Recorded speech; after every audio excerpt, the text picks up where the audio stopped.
On today's World Insight with Tian Wei, China on the fence as WTO makes a seventh Chinese trade policy review.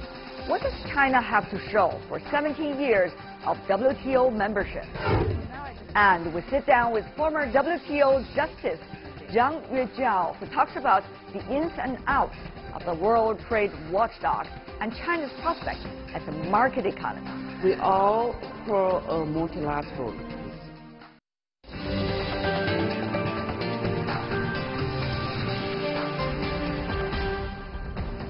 Hello and welcome to World Insight with me, Tian Wei, coming to you Monday to Friday on CGTN. This year marks the 17th anniversary of China's entry to the World Trade Organization. And this week, the WTO is carrying out the 7th review of China's trade policies. Could this review affect China's trade policies? Meanwhile, as the U.S. and China exchange the new tariffs, is the WTO in a position to prevent an all-out trade war? Before our panel, take a look at this first. The China-U.S. trade war ramped up. On Tuesday, the U.S. announced it would slap a 10% tariff on an extra $200 billion worth of Chinese goods. China's foreign ministry criticized America's latest tariff threat, calling on other countries to oppose Washington's protectionism. The new U.S. tariffs are typical trade bullying, and China will fight back to safeguard its legitimate rights and interests. This is a fight between unilateralism and multilateralism, a fight between protectionism and free trade, and a fight between power and rules. China will stand with the international community to jointly defend free trade rules. The Chinese Ministry of Commerce said Wednesday that it will lodge a complaint with the World Trade Organization on what it calls as U.S. unilateralism. Meanwhile, the WTO is carrying out its 7th review of China's trade policies and practices. Since entering to the WTO, China has contributed about 30% to world economic growth. The country has made big cuts to import tariffs, lowered non-tariff barriers, and liberalized the right to trade. In 2001, as a new member of the WTO, we were a follower of international rules. And now we have grown to be a participator and also an upholder and contributor in the system. The Commerce Ministry was quick to clarify that fulfilling China's WTO commitments has never been the end point of its opening up. China has committed to opening up wider and deeper to promote common development across the world and to achieve greater mutual benefit.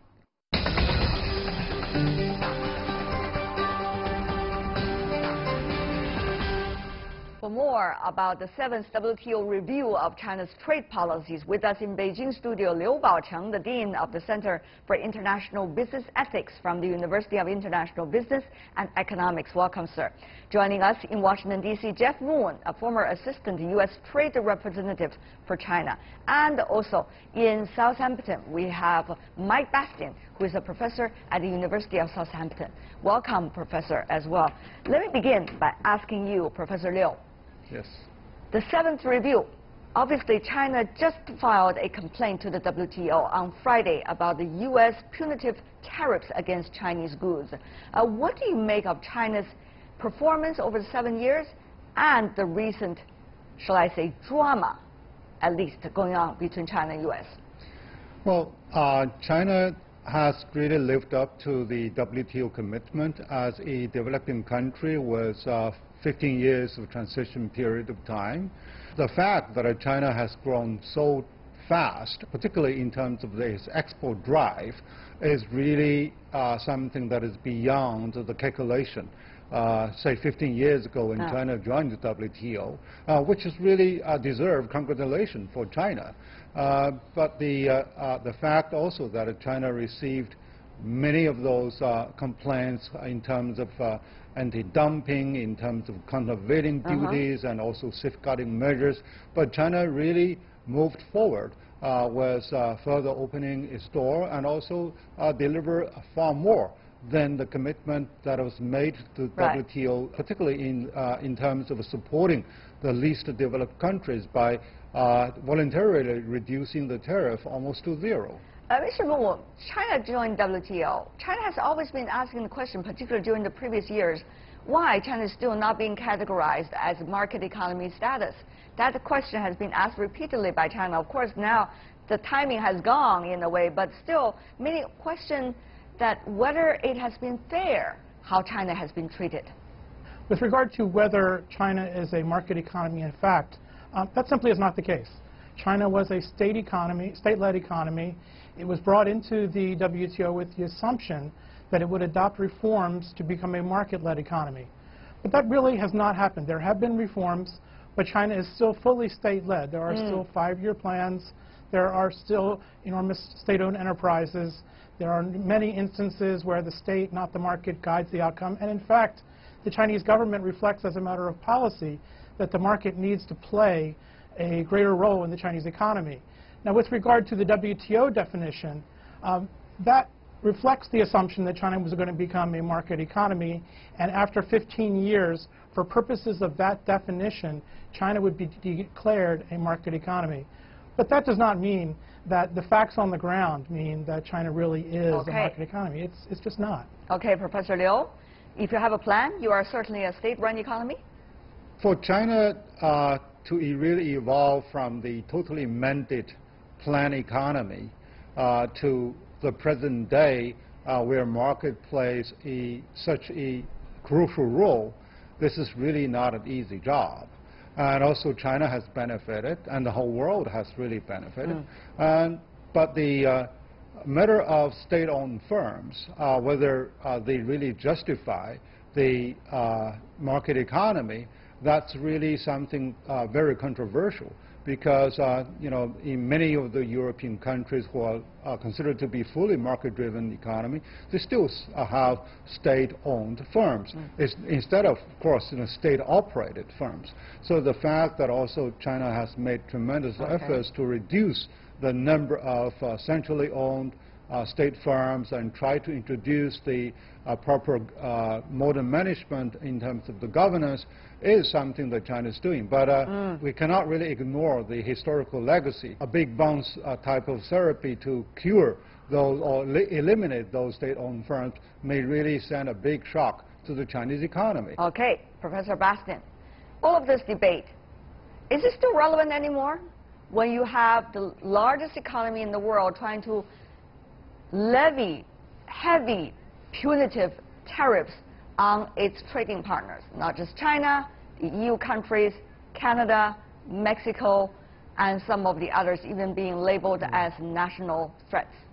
The other two panelists' discussion about market economy status, if I can come to the American panelists, is a largely sterile debate. I mean, whether or not China can achieve market economy status isn't the issue, and reform is the issue, but it's not necessarily the same as privatization. The Chinese economy has made huge strides in becoming more competitive, and government intervention and government plans, I would say, are a big part of the success in the transition of the Chinese economy, and many European countries, the UK in particular, could learn from that. So reform and privatization is not really the way forward.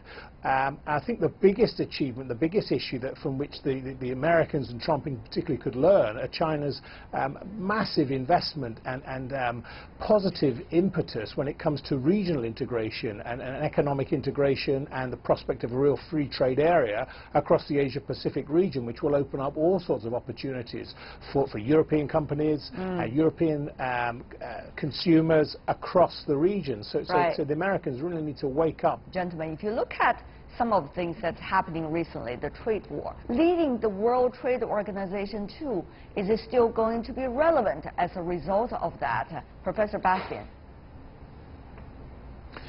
I think it's still most definitely relevant. It perhaps has to rethink its role, rethink its status, but certainly people now need to turn more so than ever to the World Trade Organization and look at a way out here, and there really needs to be some deep thinking, some critical, creative thinking. Well, that is perfect. That is perfectly understandable. But now you know better than I do, Professor Bastian.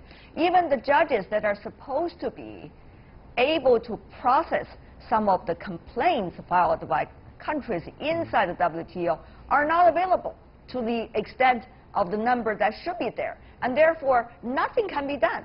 So, and that, of course, was done by the United States on purpose. So, Professor Bastian, if you talk about improvement of a system, people have to be able to work together to improve the system, not just drag it apart. Professor.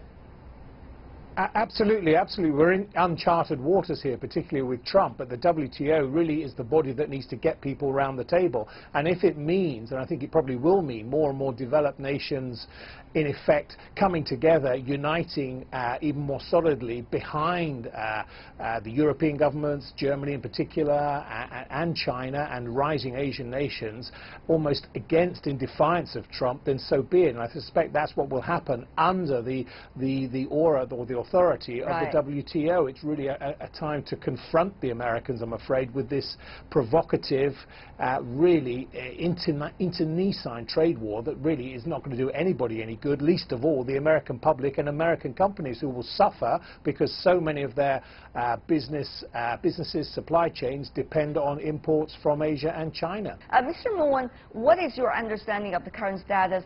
And is a midterm election in the United States, when it's changing the international trade system, how should we understand this? Well, I strongly support the mission of the WTO, and I'm not here to defend the Trump administration or the tariffs, which I disagree with. Instead of thinking about how these tariffs are undermining the international system, we might think about how this is an opportunity to identify gaps in the WTO system and strengthen the WTO, because the fact is that almost all of the issues that are behind these tariffs, this is not a matter of tariffs for the sake of tariffs. The real issues on the table are frankly either not addressed or are inadequately addressed by the WTO, and that includes overcapacity, complex ownership restrictions, licensing discrimination, IPR, antitrust abuse, cyber intrusions, a whole range of issues that are out there. These are not covered by the WTO.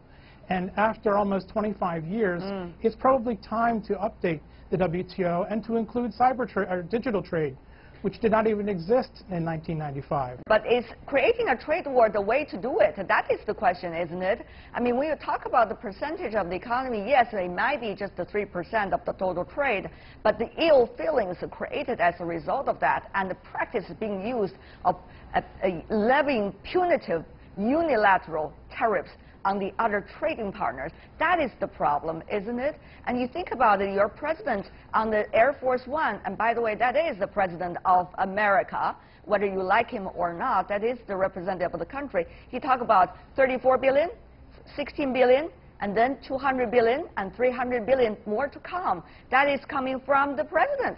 So, Mr. Moon, there seems to be something that's really serious there. When you talk about WTO, it should be reformed, but at the same time, what about the things right now that are threatening the very existence of the platform WTO itself, Mr. Moon?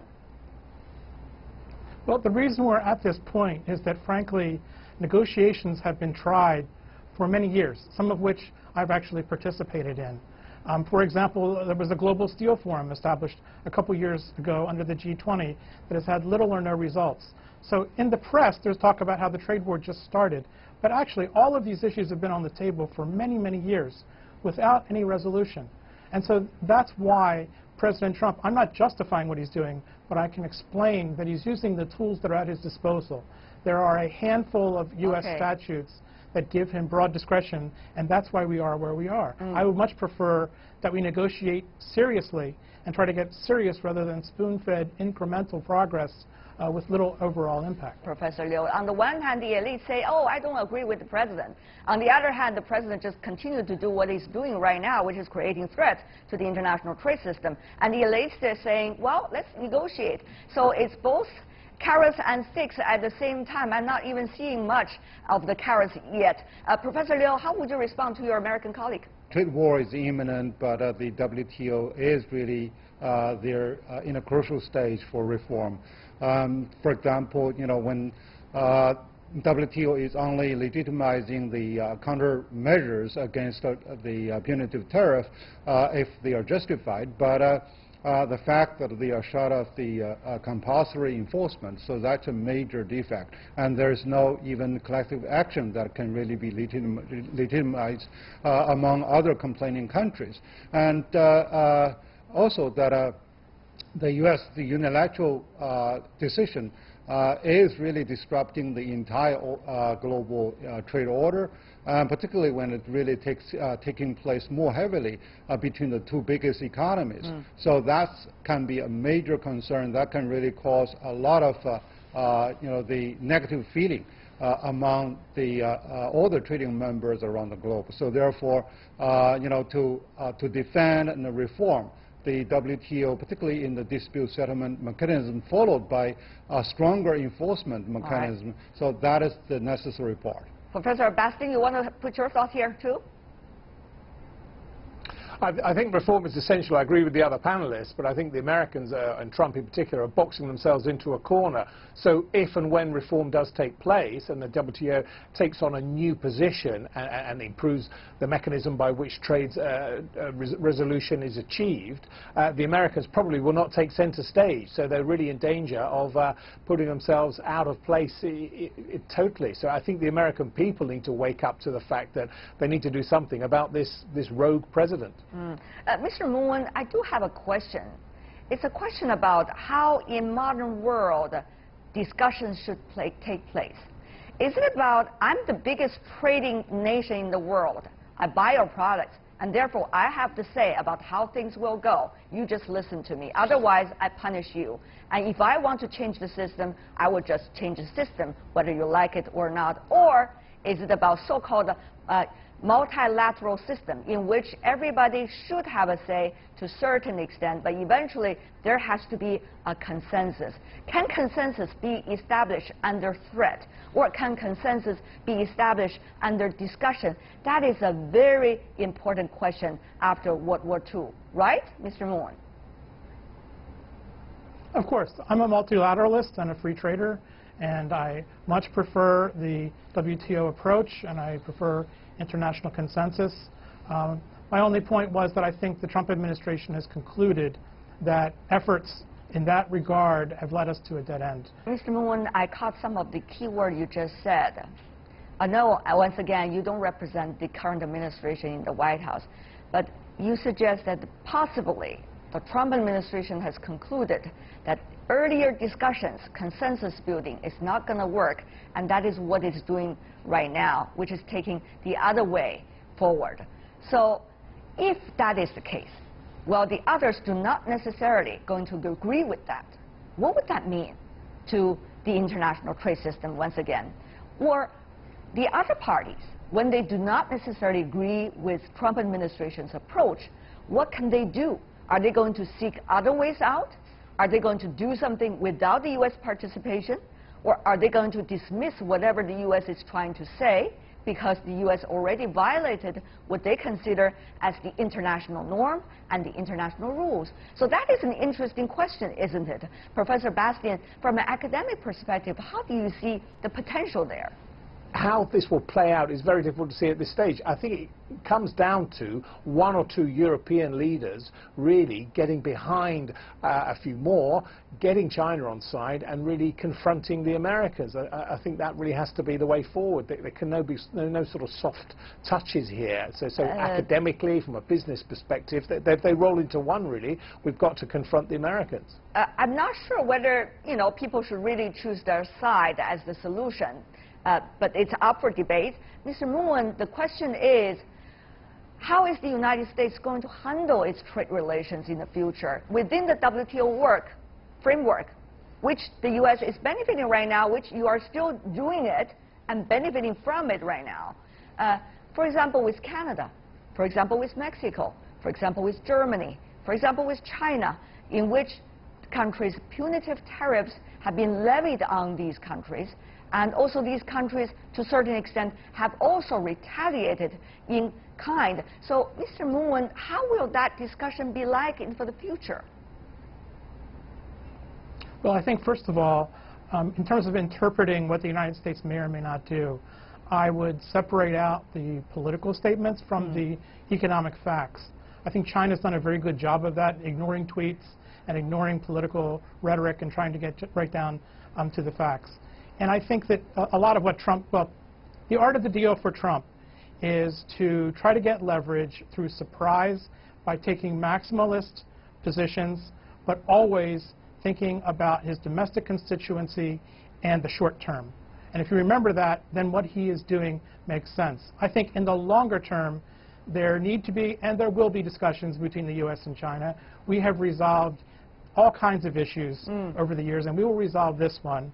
There will be discussions, and I think the solution, at least with regard to China, is to take China at its word that it wants to open up and further deepen its relations with foreign countries, and we need to take those openings to make meaningful changes in terms of not just legal access, but effective access to the Chinese Professor Liu, economy. before we That's go what's been lacking. Professor Liu, before we go, very briefly from you.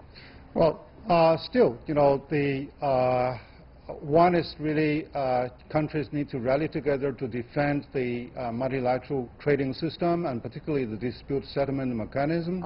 And the other is that I try to grow your muscles stronger in terms of economy so that you can really counterbalance. And third is that we need to work together with many other, you know, the complaining countries.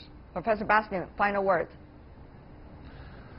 The defense of multilateralism is key. That's what's at stake here. That's what we need to put first. Multilateralism, not unilateralism and protectionism.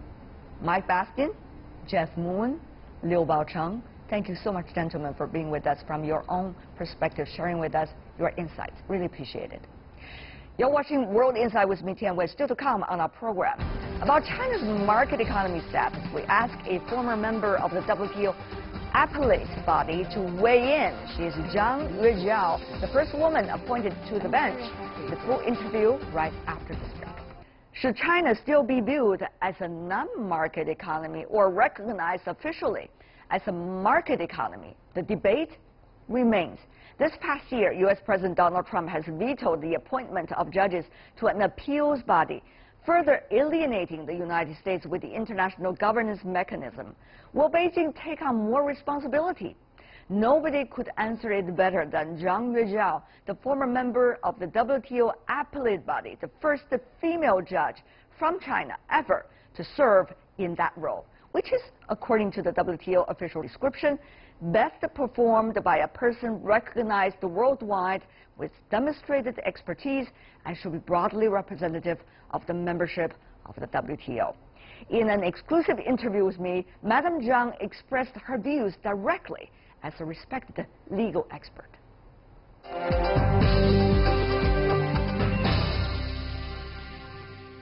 Then is there a specific definition of market economy according to WTO rules and regulations? No, WTO has no such definition with regard to market economy or non-market economy.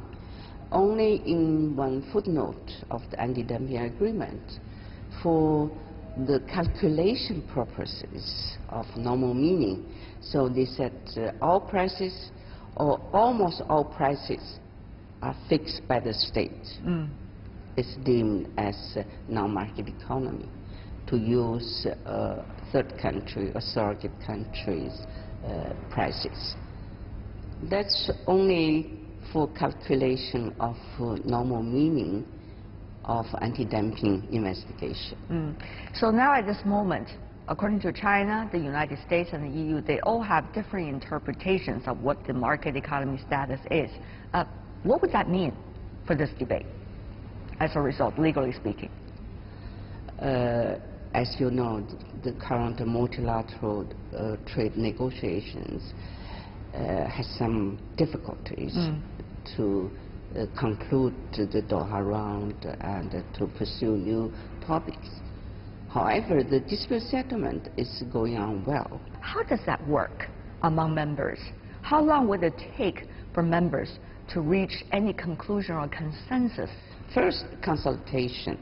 If one party has requested for consultation and the other party will give a favorable consideration, sympathetic consideration, means they will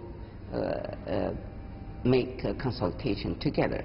If in 60 days they cannot reach an agreement, the consultation fails, then one party may request for the establishment of a panel.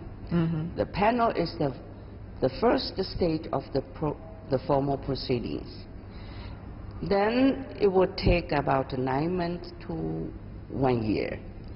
Sometimes, if the case is very difficult, very complicated, it may take longer, such as the large civil aircrafts. As a former member of the appellate body judge, what do you make of the challenges of such case? It's quite clear in terms of legal term, because Article 3.2 of the DSU asks us to clarify the dispute settlement understanding as our procedure. If we are obliged to clarify the covered agreement in accordance with customary rules for the interpretation of public international law, generally speaking, we refer to the Vienna Convention for the law of treaty. Based on Vienna Convention, we have to look at the object, purpose, text or context, and the normal meaning of the provision. I see. So Article 15 on the face of the document is clear. Whether it is dispute settlement procedures or eventually going to the appellate body for the final judge, it takes time. It takes probably 1 or at least 2 years, and that means a lot when it comes to real benefits of countries and parties involved. Overall, if compared to other international dispute settlement system, I would say that WTO is doing okay. Really? I mean, look at because the average of closing a case is about 2 to 3 years. But if we look at some other system, it may take 3 to 4 or to 5 years. So it's really depends on the complexity of the case, and it depends also on the availability of resources. Is this platform still going to be viable? How viable will it be? I was talking earlier to Pascal Lamy, the former Director General of WTO. He was saying he loves the Chinese idiom, which is called, whether it's black cat or white cat, as long as it catches the mouse, it's a good cat. But the thing is, what if other good cats all emerged? Will WTO still be the best cat? I agree with Lamy on that. You all love cats.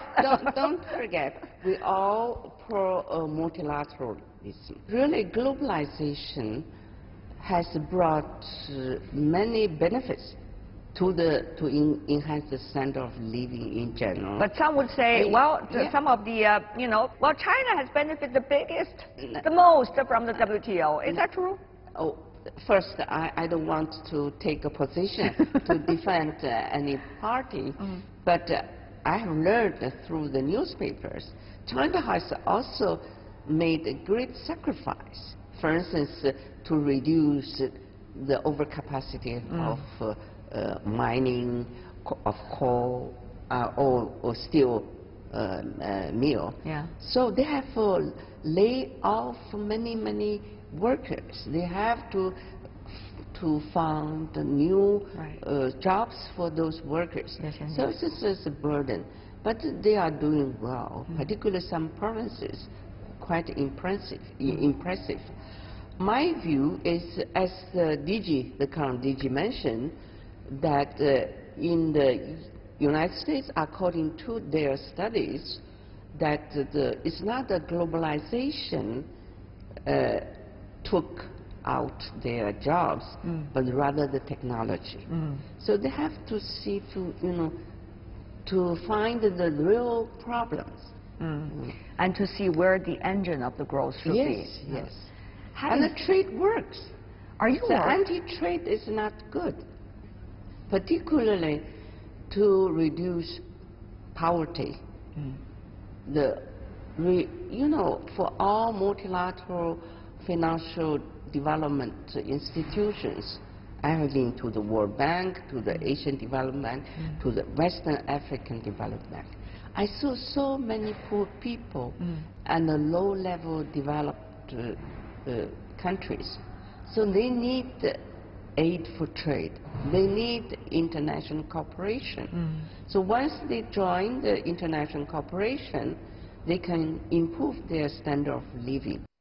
Before serving on the WTO appellate body, Zhang Yuejiao already possessed a highly impressive track record. She was one of China's chief negotiators on the intellectual property and was involved in the preparation of China's patent law, trademark law, and copyright law. She also served as chief counsel for China's GATT resumption and WTO accession. In other words, she was almost involved in all the most important legal work regarding China and the world. As one who lived and played a key role in all these unprecedented legal processes, Zhang told me she had a lot of pressure, but certainly had enjoyed all the work in retrospect.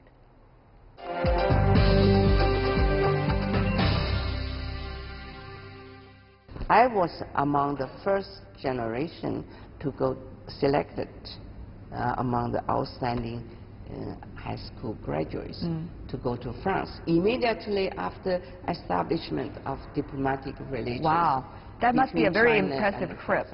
Yeah. I was very fortunate in 1964.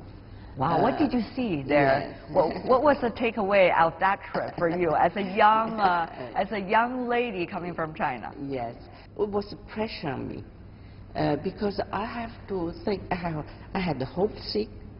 I thought my parents, they were still in a very difficult working condition, and also those farmers, workers. So their salary very, very low. But our spending in France equivalent to their 1 year earning.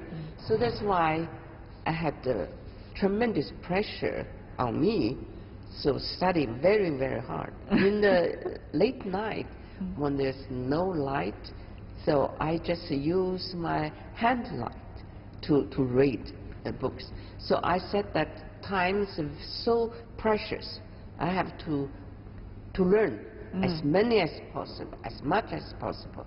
So that's why. Did you interact with the French then at the time? Yes. Did you have the freedom to interact with them? Yes. Well, even we had opportunities to organize Christmas parties together and to have weekly or monthly meetings together. Just think about that. How much a window would they open for a young lady like you from China, decades back? Yes, I admire at the time that our Premier Zhou Enlai and Deng Xiaoping, they also went to France.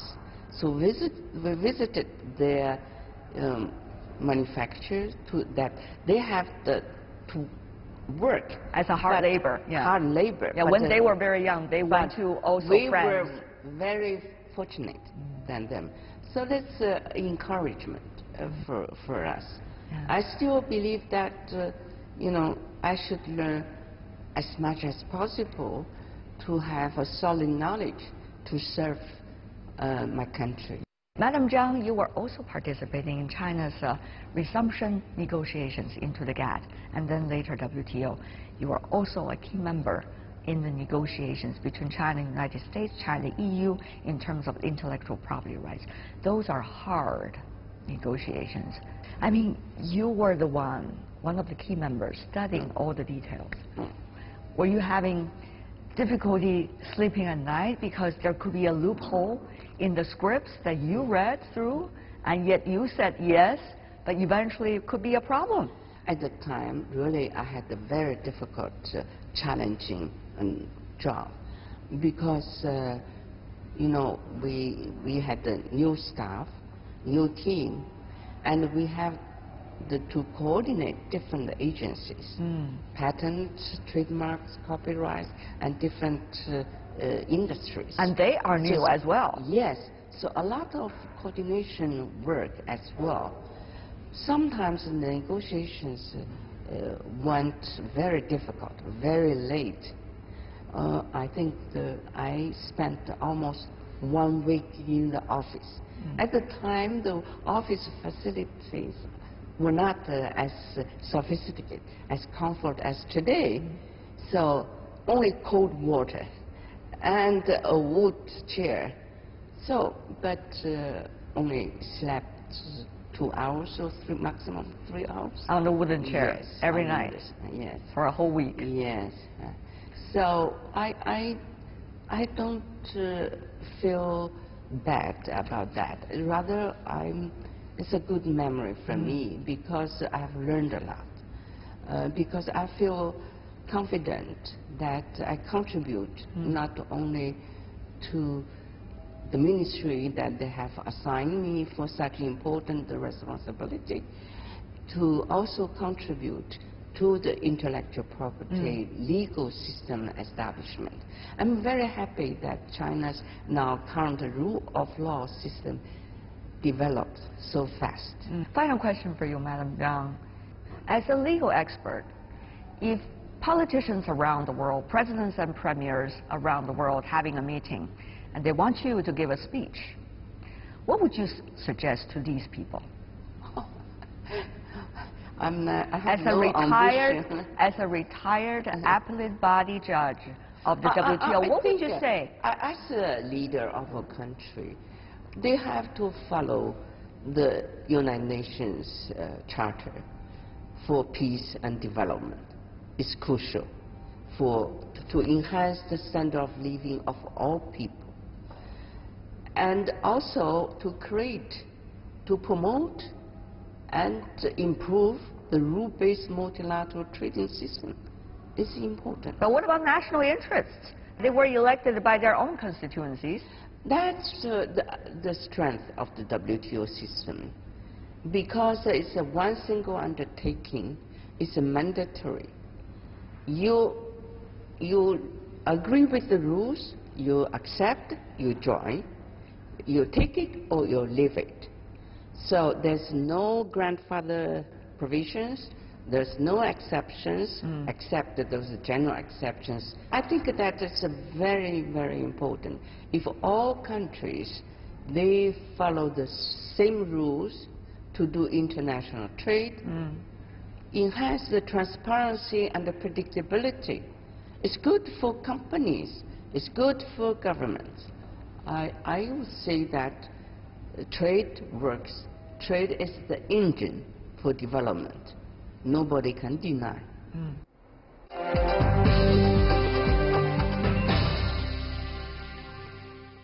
That's our exclusive interview with Zhang Yuejiao, a former member of the WTO appellate body and also the first Chinese female judge ever served on that bench. And that is all the time we have for today. If you'd like to see more Trying to Finance World Insight CGTN into your search engine or check out our YouTube channel. Also follow us on Twitter, Facebook, and Sina Weibo. From me, Tian Wei, and everyone on the World Insight team, thanks for watching. Tune in again next time for insights across China and the world. Goodbye.